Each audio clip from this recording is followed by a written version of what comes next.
Welcome everyone to Color Commentary. We are your pauper commentators, Michael Petchik and Adrian Gonzalez. We do have a guest tonight, but first, Adrian, how's it going?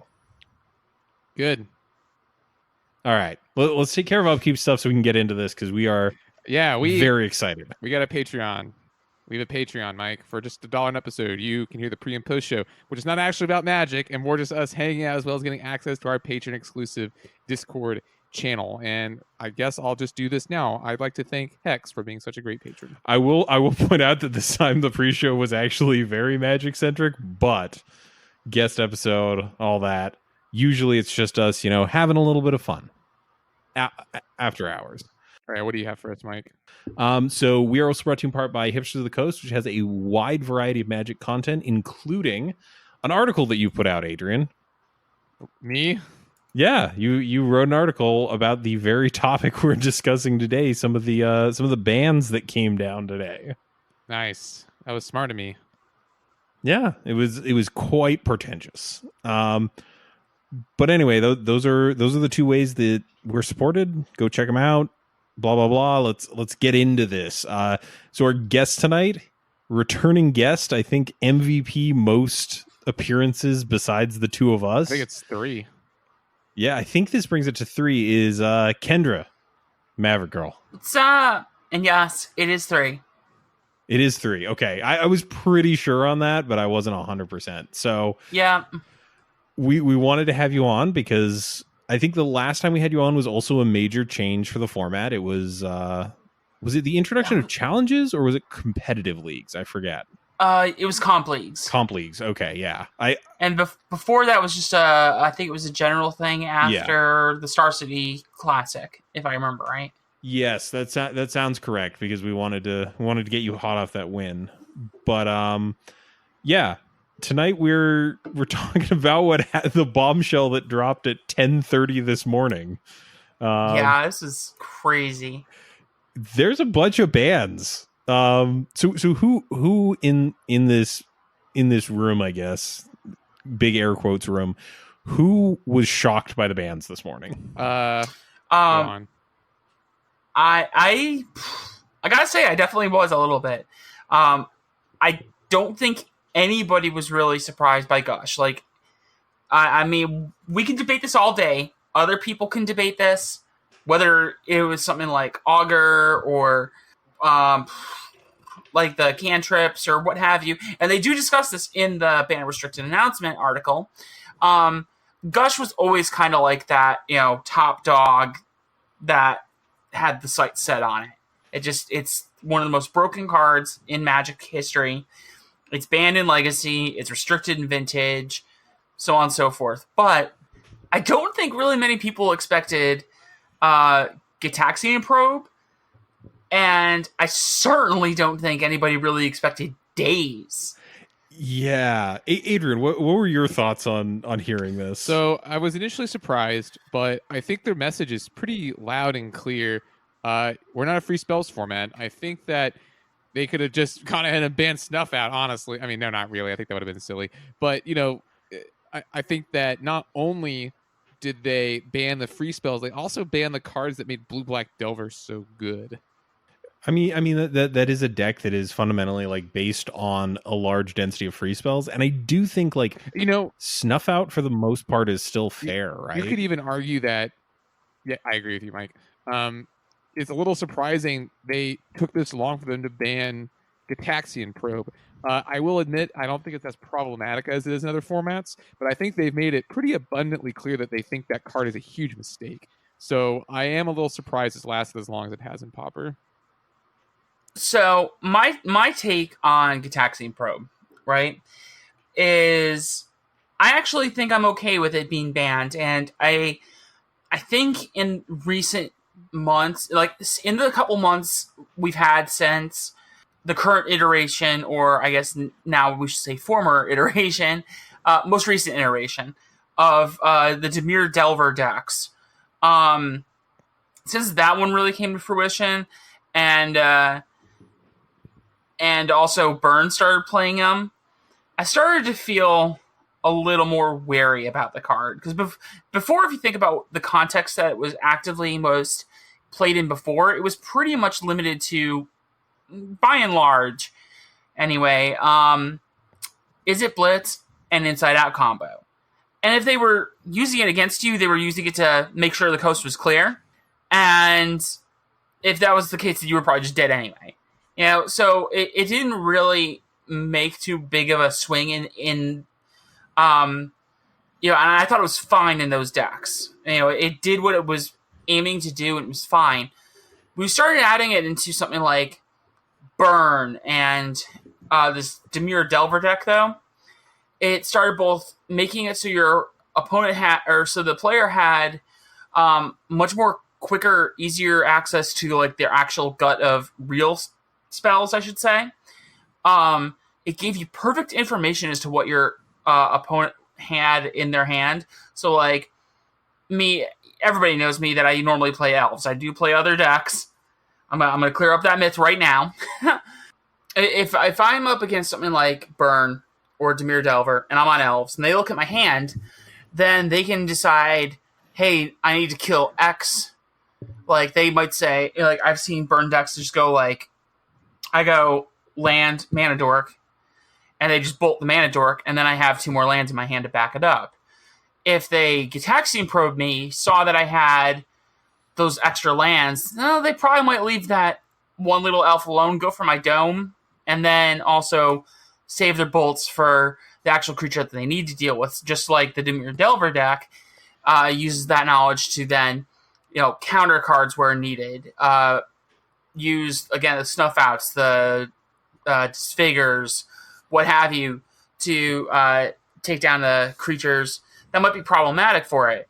And so it was when we started seeing it kind of like pouring out into those other decks, and where the playstyle wasn't just, is the coast clear?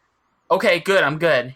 Then I feel like it definitely became a little more problematic at that point in time. I think the other thing is like, and you kind of touched on this, is it's not actually a blue card. Like, yeah. It never really, it's never really played quote unquote fairly. Like you did give the example of like, sure, like using it to check if the coast is clear, but it's still kind of is you making the compromise of like, I will pay up to 8 life to reduce the size of my deck by 4 cards. Right. It's basically giving you the opportunity to play with a 56 card deck, and which realistically, if you had the opportunity to play a 56 card deck in like any format, would you? I sure would. I mean, except limited, but sure. Yeah. Yeah. Yeah. And I think so. So with Gush, it was a pretty clear thing. There's been back and forth on that topic, but it makes sense. Like, it makes sense that this has kind of been like a card that has been at the forefront of this discussion. And Gitaxian Probe even makes sense to some extent. What do y'all think about Days? So I understand their reasoning behind Days, because what they really cite, and what Ian Duke, the guy who wrote the ban article, really cites, is the synergy between the threats, the free spells, and the cantrips. And Days reduces the amount of shields down moments, I think is his exact quote. So, if Delver was on the play, it basically rewarded Delver very heavily for being on the play, because they would go Delver, and then Days whatever your turn 1 play was. And like, that's a feel bad. It also sets them up to be super duper far ahead in like the second and third turns of the game. So, I mean, they have access to more data than we do, obviously, but I think that they made their hill on free spells are too powerful, and I think that's why Days got the axe also. Yeah, I did think it was interesting that, in the article, there's a little bit discussing the 1 mana cantrips, because obviously, like, they are also power outliers within our format in terms of what they do in relationship to the rest of the format. But I do get why they came to the conclusion they did. Well, the reason I think that they don't ban those cantrips is because it's too hard. Yeah, you have to literally ban like every single one of them all in one go. For Modern, it was a little easier, basically just banning 2 cards as opposed to 3 cards and Gush and Gitaxian Probe, and it just becomes kind of dizzying at that point. You're banning cards left and right at that point. Where do you draw the line? I mean, yeah, the 5 card ban announcement doesn't ever look good, but like 3 cards is still a lot, especially like in a format as sort of small as Pauper has been in the past year or so. And they go into that detail a little bit more where they think multiple bans were necessary. Sorry, I have the article here in front of me, so I keep quoting it. But yeah, they say basically it's to help weaken some of the tempo plays from those decks, but not attack their threat and cantrip package. Right, which so far kind of feels like we're seeing that to be, ring pretty true, that they just, they depowered the decks, but they're still viable candidates. I know a number of people have already been still trying, something like, maybe not Dimir Delver necessarily, because obviously Dimir Delver, as we know it, has pretty much been crippled. Like, the deck will still show up in probably closer to like the old school Angler Delver builds that focus more on like the Thought Scours and Mental Note and all that shenanigan nonsense. But the Dimir Delver deck that we've gotten to know in the last, 6 months is dead, basically. Yeah, it just it no longer has the density to do what it once did. I think the format's better for it, and I'm sure you all agree with me. The deck was starting to stifle development a lot in the format. People have complained that Gush was a key part of their pet deck, like Vinestorm or Tireless Tribe. But I mean, it just sucks. It sucks to see those decks go, but I think there's a lot more room for innovation now. So, go ahead. So I actually am not completely convinced that all these decks are gone. And this is kind of what I was pivoting into a little bit. So I actually, right before this recording, I actually played in a friendly Pauper League on Magic Online. I kind of want to get my feet wet. Normally I like to play the competitive leagues, but I feel like when the meta is kind of wide open and nobody really knows what to expect right now, playing some friendly leagues just to kind of get my foot in the door a little bit more and get my feet wet felt more like the right call. So I jumped in, and my first match was actually Vinestorm. Believe it or not. see that's one of those stories where like even post ban it's absurd, but even pre ban I would have been like, really? Yeah. So it turned, because I was getting confused. I'm like, I saw Preordain, Ponder, and I'm like, okay, sure. This is probably like some like Delver deck or something. And then they put down Sandstone Needle. I went, what? Then they went Morph Creature, and they went, I think, Pirate's Prize. And I'm just sitting there going, what is going on here? Which one is Pirate's Prize again? I know it's one of the make a treasure ones. It's like draw 2 cards, put a treasure token into play. So what they did, though, is the Morph Creature was Fathom Seer. Okay, which yeah. has a morph ability that is Gush. Yeah. But you have to morph it. So they actually got to go off one of their games, but me playing elves a little bit, as I'm known to do, I actually had Well-Wisher going and gaining me a whole bunch of life to the point that they couldn't generate enough mana to kill me. But it was still really cool to see, that these decks are persistent. We saw a little video from, I think it was Raptor56, that he's still trying Tireless Tribe Inside Out combo without Gush, and that it is somewhat viable still. Maybe not as good, but it still has some potential with legs. I still feel the same way with something like Is It Blitz? And obviously, Delver is still pretty solid. That was actually the last deck that I faced in that league. And it still had a lot of the same play patterns that we've come to know. That it was still very strong. Here's your sprites. Here's your natural flip Delver. I think the first game was opponent natural flips Delver, reveals Skred. Skred's one of my elves. Plays Augur of Bolaz. Finds another Skred. Skred's another dude. Plays another Augur of Bolaz and finds another Skred. And then, like, Fairy Miscreants, and then just, like, slowly just whittled me down and killed me. So it still has a lot of the same play patterns, but without the, with the lack of that deep card draw. And also, Gush also kind of acted as a sort of land ramp in a way, in the sense that, you would pick up your lands and then you just play them again and have access to extra mana that way that you might not otherwise have access to. So without that, it's a little more like the match is a little more like shirred up, I guess. Yeah, and I think one of the things about Tribe is like at the end of the day, the turn 2 kill out of that deck didn't require Gush, right? Yeah. Like if your opponent just has the nuts and you don't have a 1-drop, like you could just lose on turn 2 anyway. Like Gush just kind of put it over the top. So I don't expect it to completely vanish. And for what it's worth, like the Delver variants still get to play Delver. They still get to play a bunch of the good spells that they had access to. It just kind of reins it in a little bit. Yeah.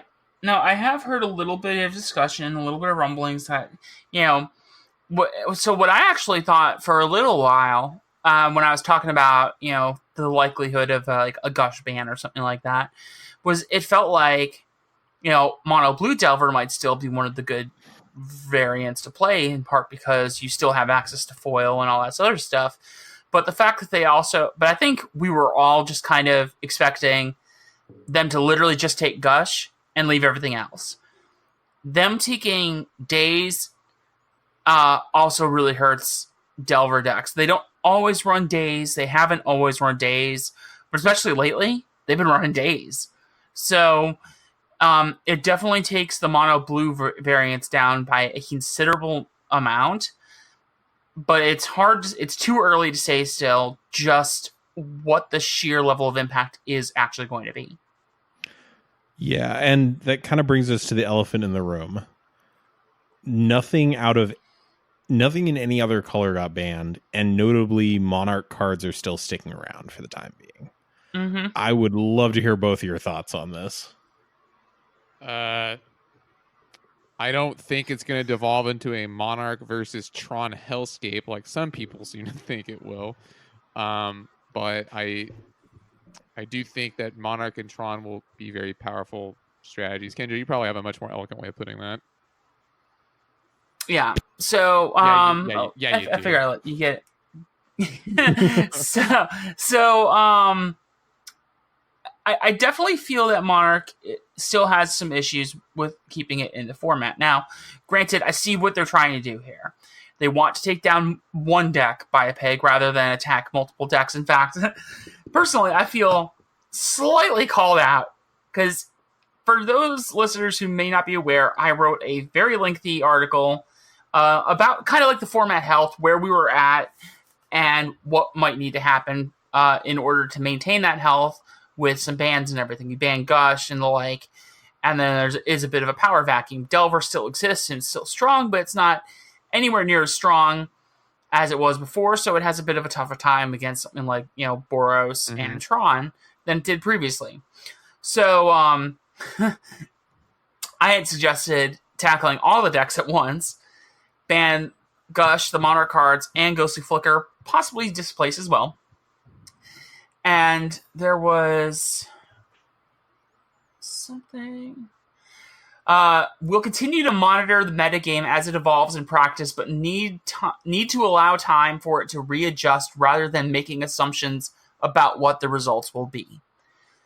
That doesn't just come, so obviously that feels like a thing against me and what I was saying there, but we've been seeing this sentiment quite a bit as well in the greater scheme of things. People have thrown concerns at Wizards, be it directly or through other means, posting in response to comment or like tweets that myself, you guys, Alex Ullman, the Professor, Saffron Olive, I've seen it kind of in all these zones, not to mention obviously like Reddit and all these other places.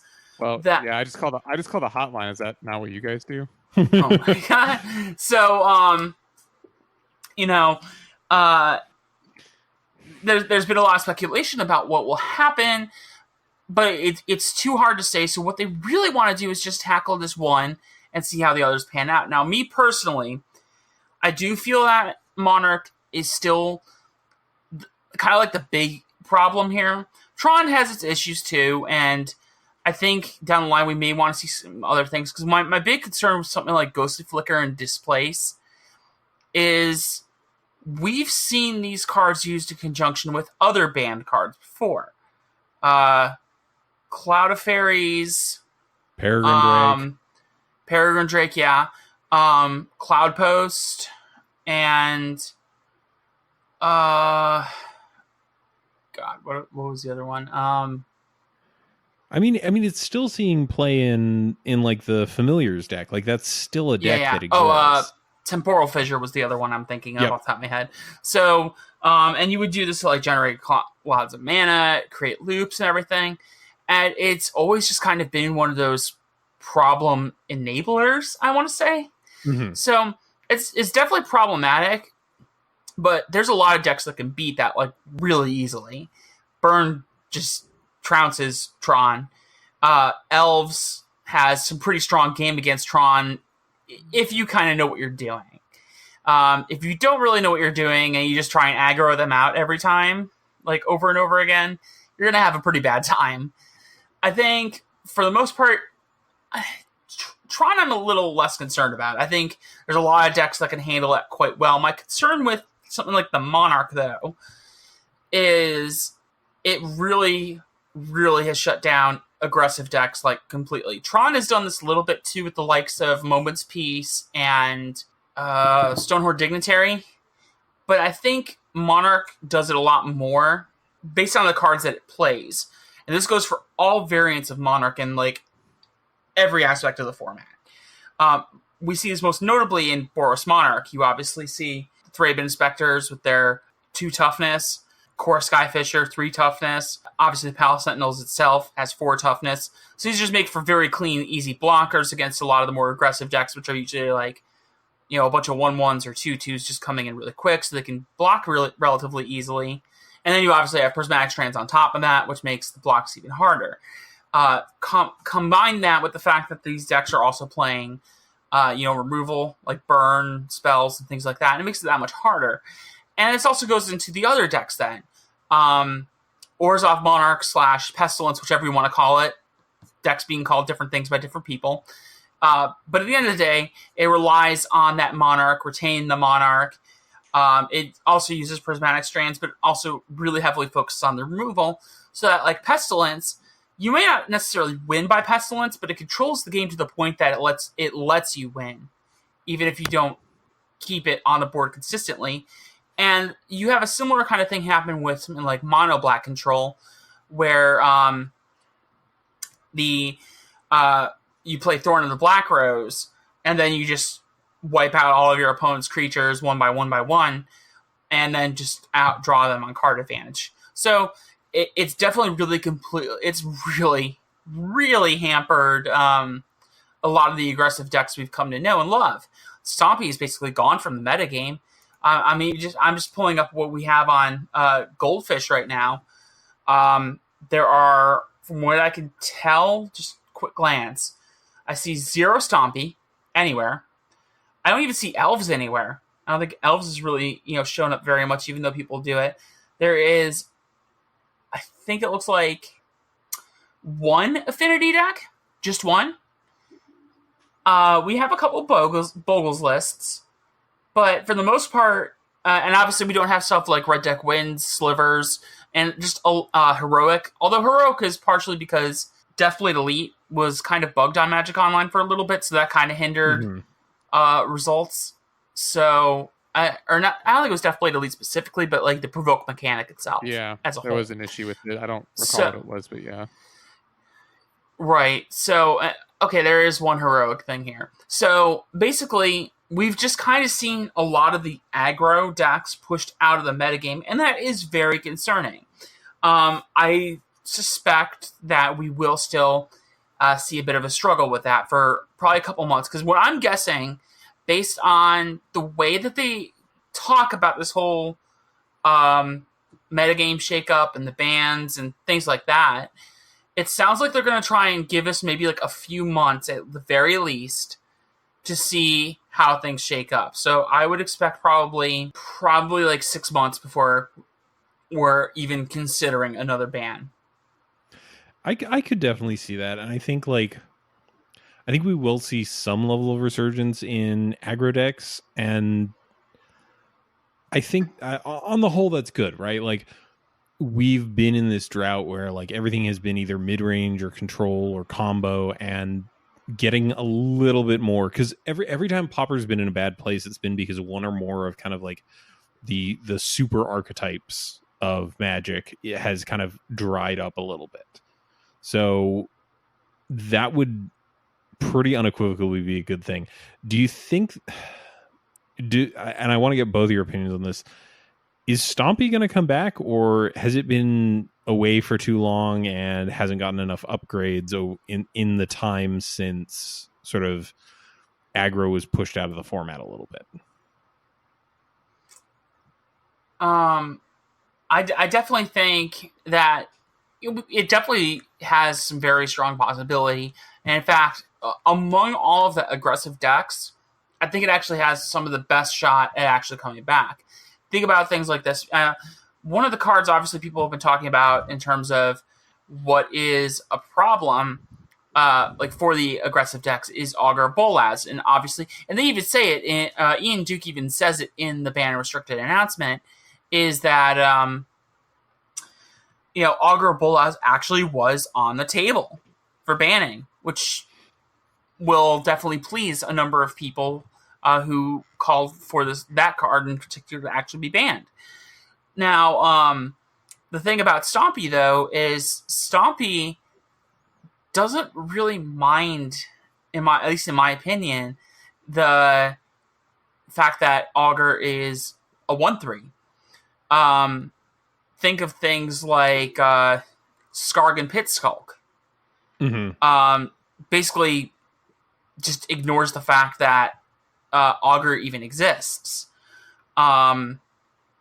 Something like Vault Scourge or Silhana Ledgewalker fly over it. Now, they can obviously be blocked by fairies, but the Augur itself isn't such a big deal there. If we're really going deep on this kind of stuff, if there is a strong prevalence in Delver, especially since we're going back more towards the Izzet Delver and the Mono Blue Delver again, we're going to start seeing River Boa coming more frequently, which again just bypasses Augur completely. And then even then, Stompy just has enough like mass of pump spells and what have you that it usually just kind of goes over that Augur in the first place. And same with a lot of the other creatures. So I think Stompy actually has a really good state of play against a number of the other decks, which is why it's actually had as much staying power as it has. I guess the concern then is, what's still been pushing the deck out of the format. I think it's been more along the lines of more the fogs rather than the creatures, but the creatures themselves aren't helping. It's kind of like the Wombo combo of the two together. Yeah, and especially like one of the things that has not been helping aggro in this format at all, that I don't think we've really given as much time as I would give it, is the fact that like two very high quality decks right now are running prismatic strands, and aggro decks in our format have pretty much always been one color or have seen very limited success. So I do think that is something to look at, is how prevalent decks that get to play that card are, because it can just like, it can be a one-sided fog that attritions your opponent a little bit. Like maybe you can line up like a couple of good blocks, but it is a really useful tool to combat aggro decks within our format, because again, like you can't build a 2-color aggro deck that's super consistent and really aggressive in this format just because of the mana constrictions. And with some of the stuff we've been seeing out of Modern Horizons, we know that we're not getting any super cool new mana fixing at common from the looks of things. Mm-hmm. And I think that kind of leads me in, and the Stompy thing as well does too. We've got Modern Horizons like for nice. I mean, this is super on the nose, but it is right there on the horizon. Like we've started getting previews for it. I actually was thinking about mentioning that because the old Savage Swipe seems actually pretty good in Stompy. They gave us a card that looks specifically designed for that deck. Yeah, like and it actually goes really where I'm mentioning like, hey, if the Delver decks are really prevalent, we could probably expect to see more River Boas and the evasive threats. Guess what tends to go actually really well with most of those evasive threats? Savage Strike, because most of those evasive threats are 2/2s. Power. Yeah. Scarred Pit Skull. If you put a counter on it, it's a 2/2. If you have River Boa, that's a 2/1. If people are also suggesting then Wild Mongrel. There's just a whole slew of different creatures that you can just use, Savage Swipe for and other things like that. And we've seen some other good ones too. Even the white one, Martyr Soul, that is a really cool design space. Oh boy, let me tell you about Martyr Soul. All right, so for folks who haven't been keeping up on the previews, so it's 2 and a white for a 3/2 with Convoke, so you can tap your creatures to pay for it. But it has this one rider line of text that makes me super excited about it. If it enters the battlefield and you have no tapped lands, it comes in with a pair of +1/+1 counters on it.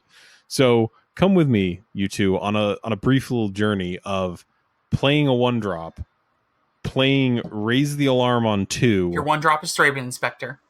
Yeah, sure. Yeah, there we go. A 1-drop is Thraben Inspector. Turn 2, we cast a Raise the Alarm during our opponent's end step.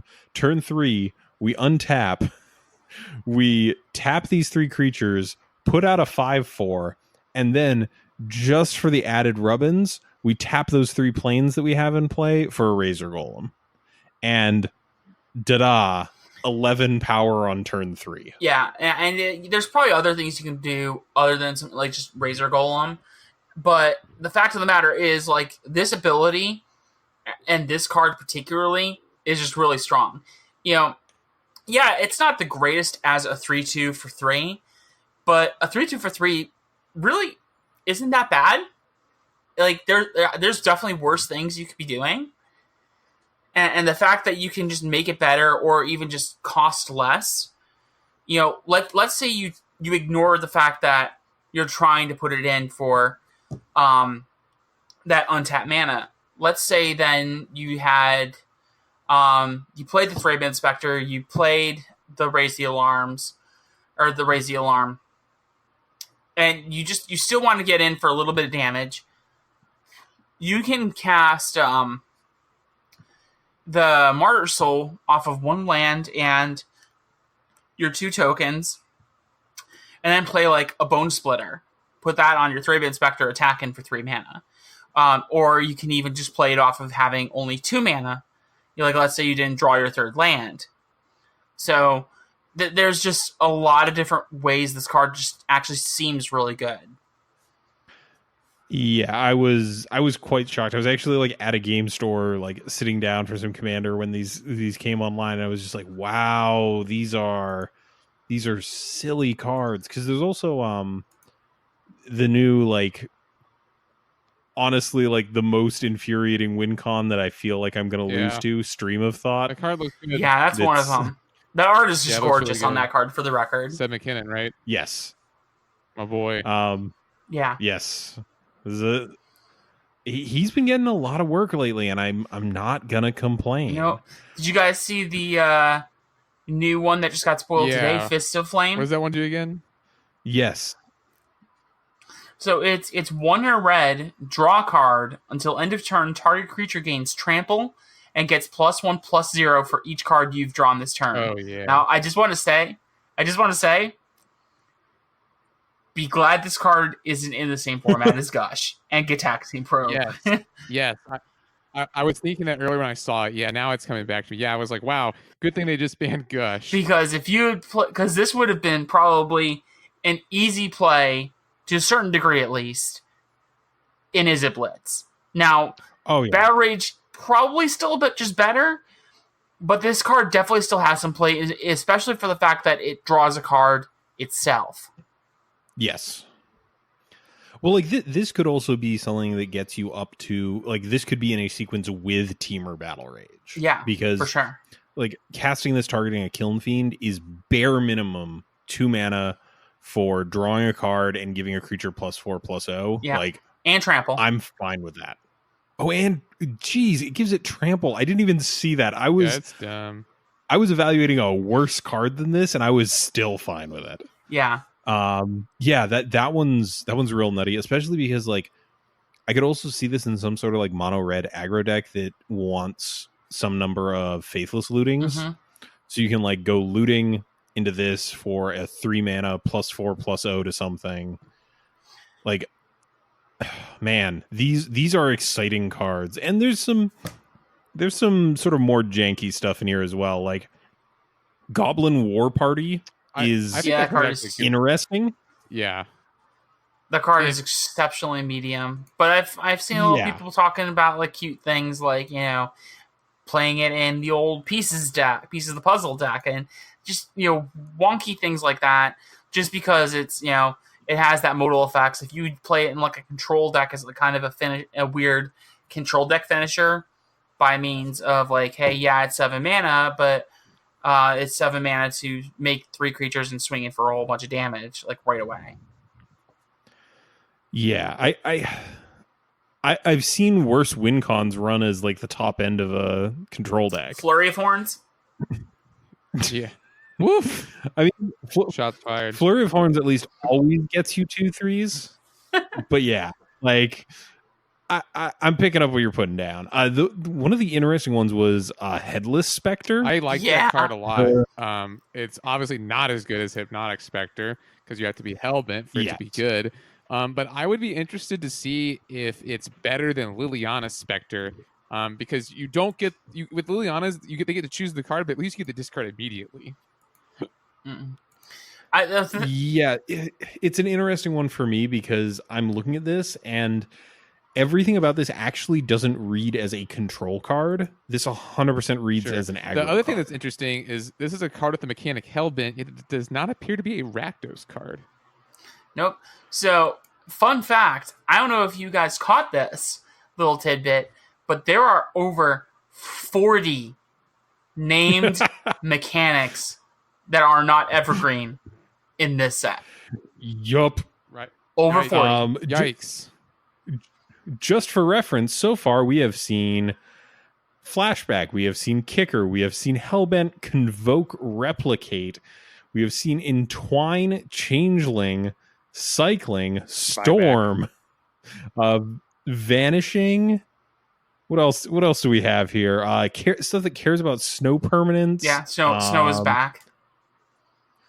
Yeah, Which, speaking of, let's talk about the Snowlands. Oh yeah. Yeah, this is the real reason to keep playing Blue Red Delver. They're great. And they look like they're on Kaladesh. Is that just me? I don't know. So that might be the fact that they're all illustrated by Titus Luntner, who you might know for his Tarkir Island. Oh, that's a good one. I think it was. I know exactly what you're talking about. Yeah. The one with big That's a ice good one. spikes in it. yeah. Yeah, no, these look gorgeous. For folks who haven't seen, full art Snowlands. Boy, So howdy. good. So good. At some just a slight aside here, you guys should consider doing something like a video. You know, obviously, I know you guys do like a video on YouTube where you actually post and it's just like almost like a straight upload of the actual audio content. Maybe you should consider like doing a little video with it, even if you're not actually showing your faces. Dude, just slip in this one little bonus. Yeah, you could like slip in like little, you know, pictures of these cards so your listeners can say, because a lot of these cards, like we're sitting here telling you like what these cards do, and like Savage Swipe and the Fists of Flame or whatever it is, and we're telling you what these do, but then we mention that snow covered lands are back, they're full art.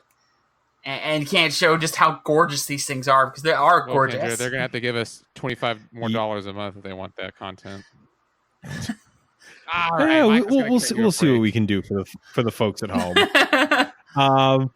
I do think one of the super interesting things that is not applicable to our format, and that I was interested to see. Have both of you seen Prismatic Vista? Yeah. Yeah, that card is I'm cool. very curious So to see this what the is- price on that card is going to be when it hits the stores a little bit. So this is a rare version of Evolving Wilds, and the difference is you pay a life for the ability, but the basic that you get comes in untapped. So Right. I think which this format could use. it's interesting because I've definitely seen ideas like this floated for Pauper before, but I think we've finally just had confirmation like Evolving Wilds, Ash Barrens, and Terramorphic Expanse are what Basically, we get yeah. at Common. So it's nice to kind of have like a, well, not direct sort of word of God on this, like this type of effect, like a tutor a land untapped at this point is pretty solidly a rare ability in Modern Magic. So super interesting there. I guess one of the things I'm curious, do you think Skred Delver is going to get anything out of this set besides pretty lands? Because we've seen a Icefang Coatl that cares about snow permanence. We've seen Abominable Tree Folk that also cares about snow permanence. I think that the chances are I think good. they're definitely a little bit decent, but not only that, but let me also point out that we have had obviously other decks that care about snow. Snow Go has shown up sometimes, and what was the other deck? Domain Zoo has run like snowlands for like certain effects like that in the past. So there's definitely like decks that can stand to utilize like snow abilities that aren't just meant for specifically Izzet Delver. Actually, I just remembered something. And I need to double check a Magic card.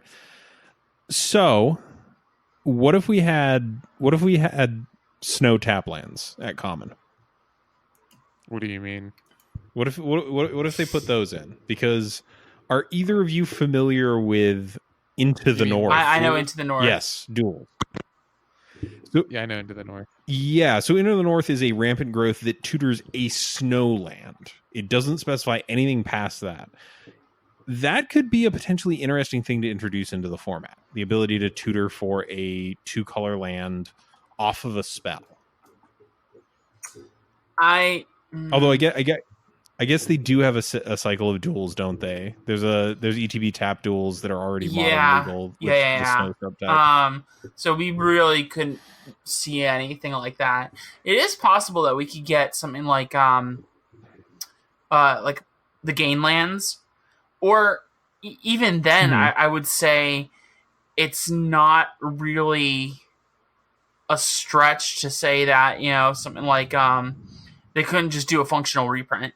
Like, obviously, we've seen that with the Guild Gates. The Guild Gates were apart from having Gate as, like, a super type, I think, super type, subtype. Whatever one that is. I'm a judge, I should know these things. It has a Gate subtype, but Snow is one that is, like, very similar, and so is the ones that didn't have any of those sub or super types. So like Salt Flats or whatever it was, Elfheim Palace, all those the come into play tap for 2 mana that were uncommons in Invasion, and then also saw printings in like I think it was like 8th edition and 9th edition before they stopped printing them. So there's definitely precedence for that. We also saw that with the Zendikar basics, or not basics, but the Zendikar had Gainlands too. The refuges. Yeah, the refuges. So like Sejiri Refuge, Coombe Refuge, things like that. And those were basically literal functional reprints, or functional versions of the Khans of Tarkir Gainlands. They're literally the same thing, just only in the ally colors. So I think there's some precedent set that we definitely could still see actual like common dual lands. But I guess that ultimately kind of boils down to how deep do they end up going in on the multicolor end of things? We've seen some draft formats where they kind of go into it a little bit. Modern Masters 2013 had it a little bit, but then you see like Masters 20 or Masters 25 was very much just like a monocolor format or like dabbling into a second color kind of thing. But then you have formats that are like Modern Masters 2017. And I don't know if you ever drafted that format. That was a nonsense format, wasn't it? Right. So it was because you were always minimum in 3 colors. Minimum. I actually didn't like the draft format because the drafts almost felt too samey because you were just always ending up in kind of like those same colors rather than having like 10 2-color decks and then occasionally you could make a 3-color deck or something. It was always like literally you're always ending up in 3 colors, always. And it kind of just narrowed the field of what kind of decks you saw. And I didn't really care for that draft format. But the fact of the matter, like, they could go that deep on this. I don't think they will. But, and so far from what we're seeing, it doesn't feel like they're going in that direction. If they were, then I would say, yes, give us the lands. But if they're not, I could see them not doing that as well. Yeah, because at the end of the day, like, they do have to provide like a reasonable draft format that people will find entertaining enough to like sit down and play with. I will point out that the 2 snow cares about snow cards that we've seen so far are both Simic. They're both multicolor. So we've got multicolors at rare and uncommon. Nothing at common yet, which is usually kind of, in my mind, the determining factor. Like, once you start having gold stuff at common, that tends to be the point where like Guildgates and their friends show up. But right. Again, like I think one of the big confusions about this product is like, if it's in the set, it can't already be in modern, which is right decently confusing. And Mark wrote except the Snowlands. Except the Snowlands. Excuse me. Which they stated, but a lot of people missed that note. So people were like, what? Snowlands? They told us it was only, non-modern cards. Well, basic lands for the exception. Yeah. But what they also said, for the record, is like only like I think 15 to 20% of the set was going to be old, kind of like legacy cards showing up again. I had heard a higher amount than that. I think in the first one, Mark Rosewater actually stated those numbers within like the last day or so. Oh wow! Okay. So it's a very recent thing. So it was roughly 15 to 20%. The professor actually mentioned in the video like 50 cards, and if you actually think about the size of the set, that actually sounds about right. So and some of the cards we've seen have been fantastic. We've obviously seen like Factor Fiction. We've seen Exclude come back, which is really sweet. And we've seen even like Diabolic Edict, which just got a strictly better printing in more of the spark. Someone pointed out little to me, weird. It's not strictly better because you could use Diabolic Edict to sack your own thing, but sure, almost strictly better. Right, but but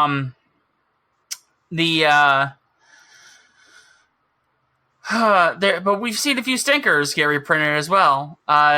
Nobody exactly, I don't think anybody was really clamoring for a Choking Tethers reprint or an Elvish Fury reprint. But hey, speak for yourself. But obviously then we're seeing cards like Lava Dart. And Lava Dart is one of those like really kind of like, I guess, more innocuous cards you don't think about really too much. And when you do, you don't think, oh, this card is going to make or break formats. But then you look at it and go, oh, this card's actually pretty damn good. And maybe not in the context of Pauper. We have seen it show up a few times in Pauper. But then you start thinking about, like, in Modern with, like, is it Phoenix? And you go, oh. Yeah. I think the big thing for me is just, like, seeing, like, how much they've let loose in terms of this product. Because when I first heard it announced, I was like, oh, okay, like, they're going to include, like, a couple of, like, neat designs. And it's mostly going to be reprints and blah blah blah. There's a way to like update Modern, but like having seen some of the designs they're working with, It's literally Time Spiral 2.0. It is. Literally Time Spiral 2.0. And I it's kind of amazing. love that. Yeah, I was going to say, like, I love, like, all the mismatch keywords. Like, I legitimately never expected to read the words entwine as a keyword ever again in my life. Yeah. So, obviously, we've got all the different mishmash of keywords. We've got a lot of constant throwbacks. I mean, the Headless Spectre is basically both has references to Hypnotic Spectre just in the nature of the card itself. Plus, Hymnotorak is mentioned on there.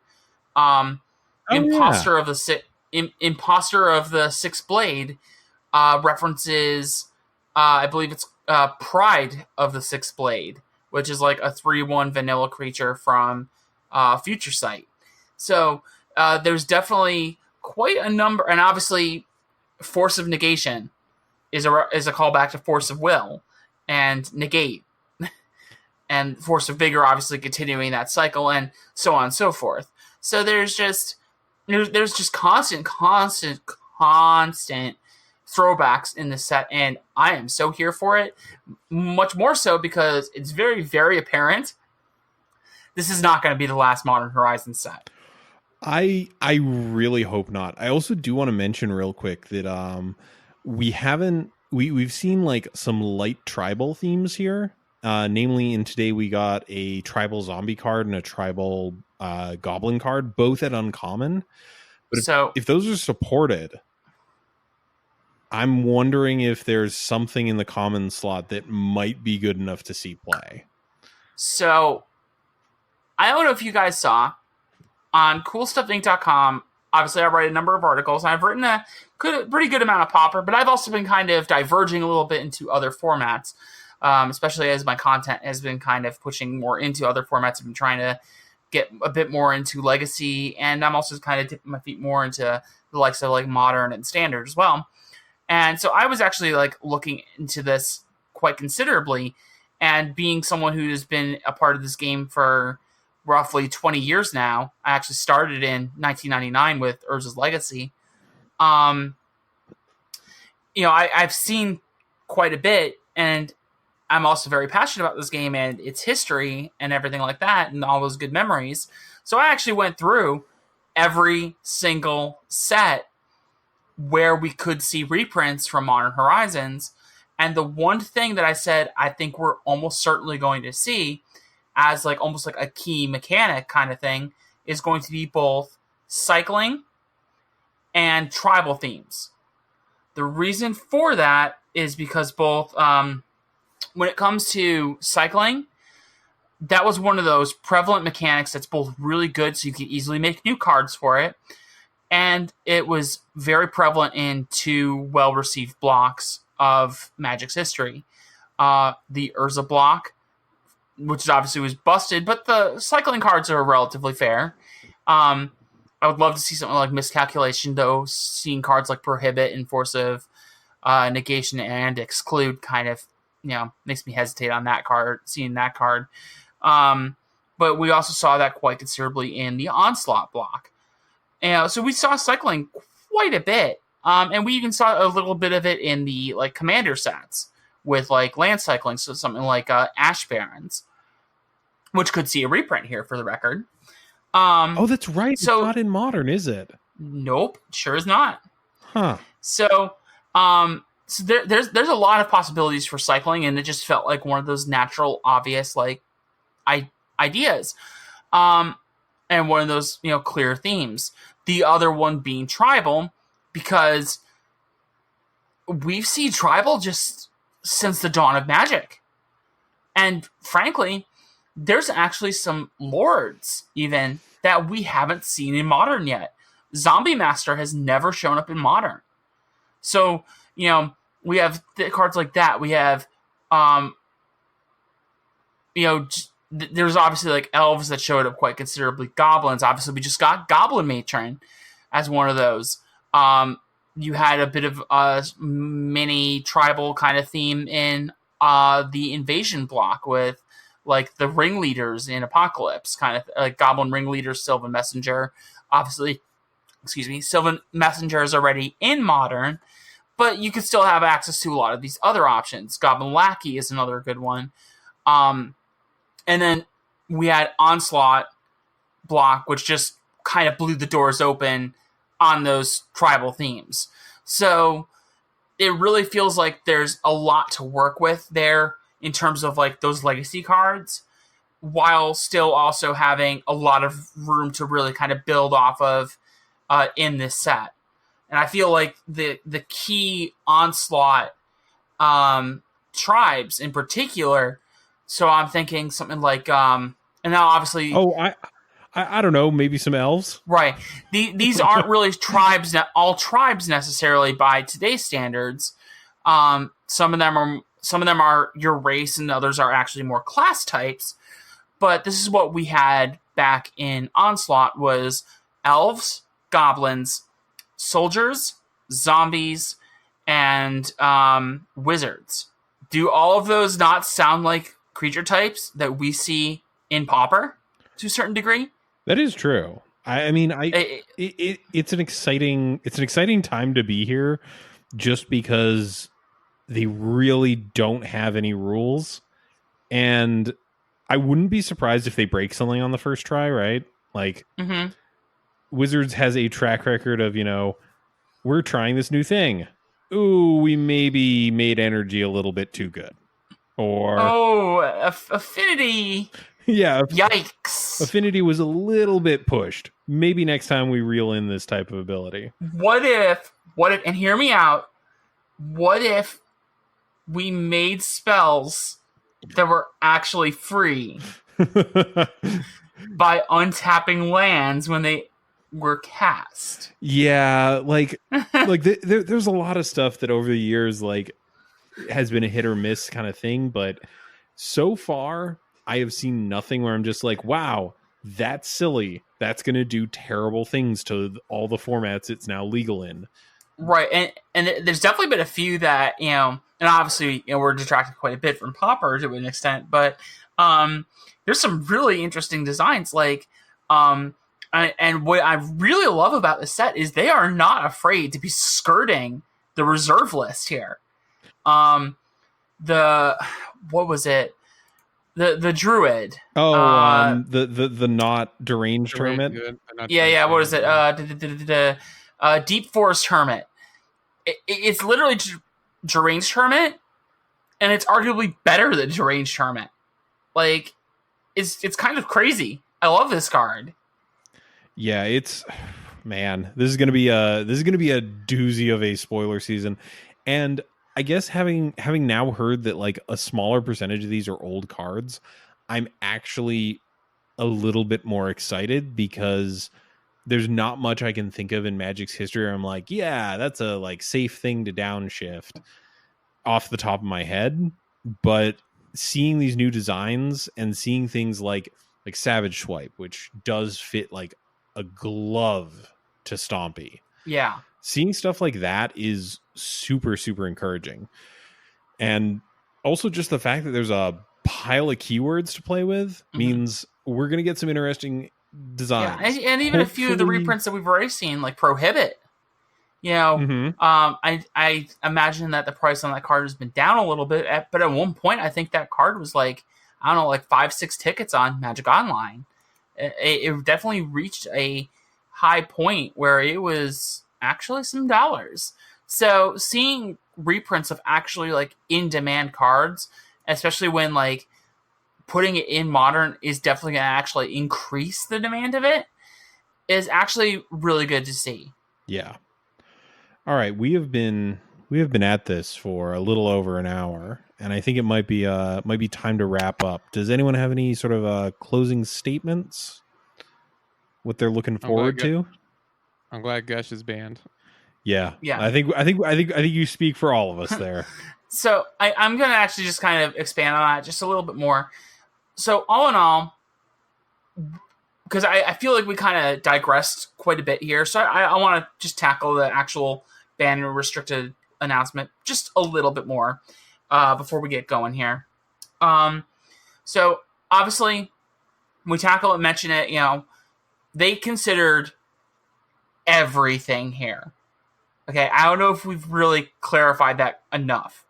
They looked at they showed their work. Read the banned and restricted announcement. They looked at everything. They looked at the cantrips. They looked at foil. They looked at Augur of Bolaz. And obviously they looked at Gush, Daze, Gataxi, and Probe. While I think maybe to a slight extent this may have been a little bit overkill, I'm not exactly upset by this. I know there's definitely a small subset of players that are very upset by this. I've had definitely a few people come to me and say this has killed any interest I had in this format, which is valid. Some players want to just play that one busted thing, and that's fair. That's reasonable. I think if Elves was banned, would I still play other things as like the premier Elves player? Or one of the premier ones, I should say. Yes. It would definitely impact me as my desire to play. But I still feel like an attraction to decks like Boros Monarch, or even, let's say, Monarch got banned like tomorrow. I'd be okay switching back over to Kadaltha Boros. I like Stompy. I like Affinity. I like all these different decks. So for me, I think I would still have a home in Pauper. And I think that's generally the consensus for a lot of people. And there were also, despite the pushback we've seen over the last few weeks and months about, the idea of banning something like Gush or something like that, I've also seen quite a number of people who actually weren't even playing in the format to begin with because these cards were so dominant. In fact, we would actually have talked about that just a little bit. I don't think we ever touched on it here this week in particular. But league numbers have been down. Really, really down. Yeah. Really, really, really down. And that's not even to say, splitting the format between, friendly leagues and competitive leagues. The competitive leagues have had low numbers. I think right now, if I pulled up the number, I have it right in front of me here.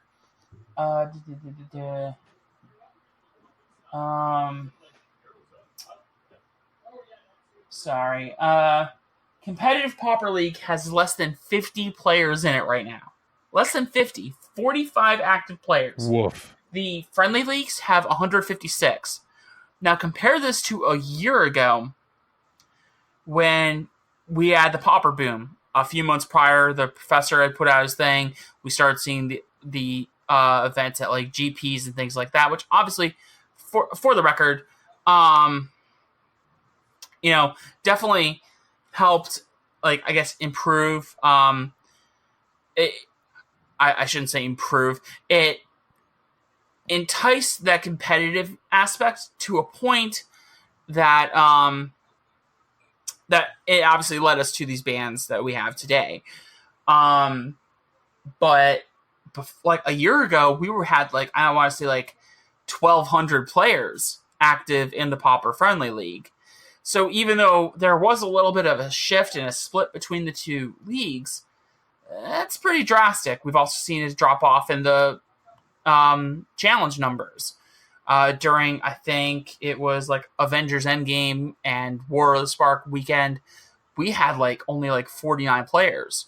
And people were like, oh, well, there was a lot of things going on. I wouldn't be too concerned. But then we look at this week, and it's there was I think it was 54 players, 52 players. It was a very low number. And so hopefully banning these cards actually brings players back. The format's great. If a little stale, but I think banning these cards opens up a lot of decks while still allowing the decks that we have come to know and love still get to have their fair shake. Yeah, I think on the whole, this will be good, and I think we'll see how it progresses over the next couple of months. But I'm generally positive about it. Right. I'll pass it off to you guys as well, but I've actually started a little tweet thread kind of thing on Twitter, and I'm trying to actually show a lot of my work myself and show I'm going through X League. I just posted my one league here that was my friendly league, Elves. I ended up going 3-2. And my matches were Vinestorm, Burn, Boros Monarch, Boros Bully, Izzet Delver. I have my deck list. And because I want to show people like this format is still really good and it's really diverse right now. So, and obviously other people want to see how the format's shaping up in the wake of these bans. So that's one little cool thing. I'm sure other people are doing the same. Proteus has his well-known challenge spreadsheet that he likes to put together with each challenge, and we're definitely going to see some very interesting results in these coming weeks. Yeah.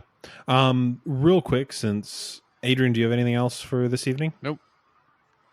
Kendra, plug where your content is so that people can find you. Absolutely. So first off, I do want to say I've been a very busy person lately. Anyone who I know, I have a lot of people who enjoy watching my content, reading my content, what have you. I've been very, very busy with a number of things, and I'm barely even getting proper sleep. So forgive me if I am not as up to date on these as I want to be, but you can find me all the time on Twitter at twitter.com/themaverickgal. Not the Maverick Girl like I'm everywhere else, but the Maverick Gal, Gal, because somebody else had already registered the Maverick Girl. But you can find me on twitch.tv/themaverickgirl. You can find me on YouTube. I will have to drop a link, give the guys here, Commontary, a link because I don't know that link off the top of my head. And you can also find me even at Patreon. I've got my own Patreon that I've just started recently. It's a little bare, but I'm still trying to put it together. And that is patreon.com/themaverickgirl. I also have articles every week on coolstuffinc.com, usually on Wednesdays. And I should have one discussing the pauper bans and the ramifications of the greater format as a whole coming out on Wednesday. Wonderful. I can't wait to read it. All right. Adrian, would you like to take us out of this show? Sure. Thanks for joining us today. Especially thanks to you, Kendra, for coming. Thanks so much, guys. This podcast is brought... Oh, yeah. We should have you on more often. Consider supporting both of us if you like the show. Check below this video or this description of this podcast for details on where to find us. We'd like to remind you, if you listen to this on a platform with reviews, they're always appreciated because they boost our visibility. If you've got a deck list, an idea for a topic, you can contact us either via our website or you can email us directly at colorcommentary@gmail.com. Special thanks to my LGS Pat's Games, Mike's LGS JP Comics, and of course L. You can find our theme song Quantitative and other great tracks over at soundcloud.net/ELLELLELL. Next week, this is Adrian and Mike signing off for Color Commentary.